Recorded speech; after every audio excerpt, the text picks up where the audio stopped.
if you want to improve your max acceleration, these are the drills that you should be doing. So before we even work into our flies with the athlete that I coach, we're going to get in speed bounds. So these are called speed bounds. My athlete sprints to 20, speed bounds to 50. That was the first rep. So she's just getting comfortable with that. Now, what does this help? Right, the acceleration to max speed is about pushing the track behind you. I tell my athletes you want to spend 0.0001 second longer pushing when you're working to accelerate to max speed. So you've come out of drive phase, you've transitioned to be up tall. Once you have gotten the height, remember I say if I'm 6 feet, my acceleration to max speed, I should be operating as though I'm 6'2". I should be tall and attacking. And then inside of that, I want to begin push. That's the pattern that I want to have. So these speed bounds, before you get into things like flying 30s, flying 10s, these speed bounds are great to prime your brain to teach you how to push. Okay, so that's rep 1 for my athlete.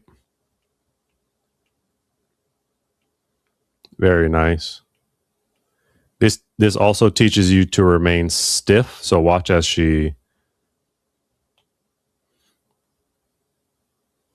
this leg hits the ground. You don't want any collapse there. You want to remain stiff.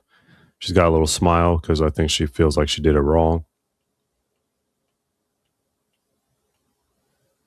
But those are good speed bounds by her. And let's compare to my speed bounds. I'm going to sprint to 10 just because I'm demonstrating for my athlete. And then I'm going to get into my speed bounds. Very important is this angle, 90 degrees. I don't want my heel tucked back behind my butt. And that I'm pushing off that back leg.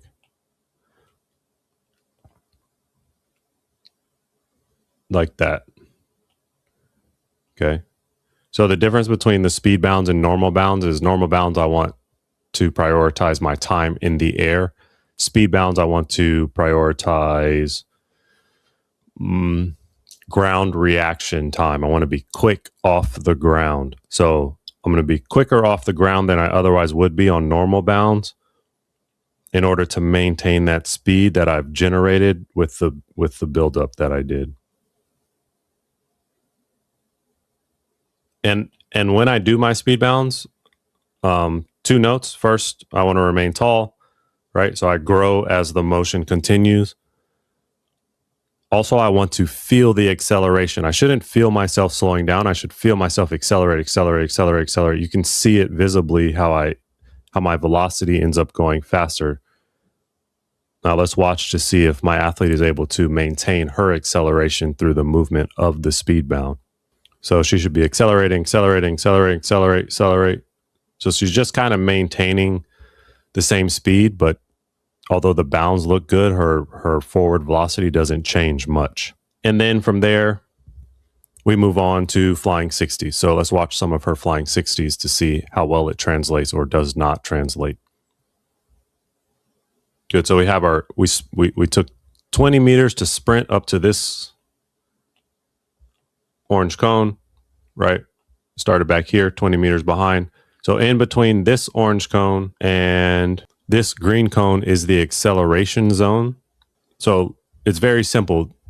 You know, can you visibly see acceleration in between the cones, even though my instructions were to approach this first cone at 95% max speed? Are you able to see the acceleration, and is the athlete able to feel the acceleration? You should feel the acceleration when you go for max speed. So let's see if we can see it. Good. Be tall. She's growing. Still a little bit slow with the turnover. So she was just figuring it out inside of the rep. So all of this is experimentation, and you've got to try certain things. And so inside of the rep, she gets long. That's a breaking left foot. And then she actually ends up figuring it out a bit here. For about 10 meters, she's able to successfully accelerate through the zone. And then she falls off a little bit. But that's how it works. You end up with 10 good meters. And then after that, you end up with 12 good meters and then 15 and then 20. And then you are able to eventually grow and accelerate all the way through the zone. If you want live, personalized, frame by frame coaching, click the link below.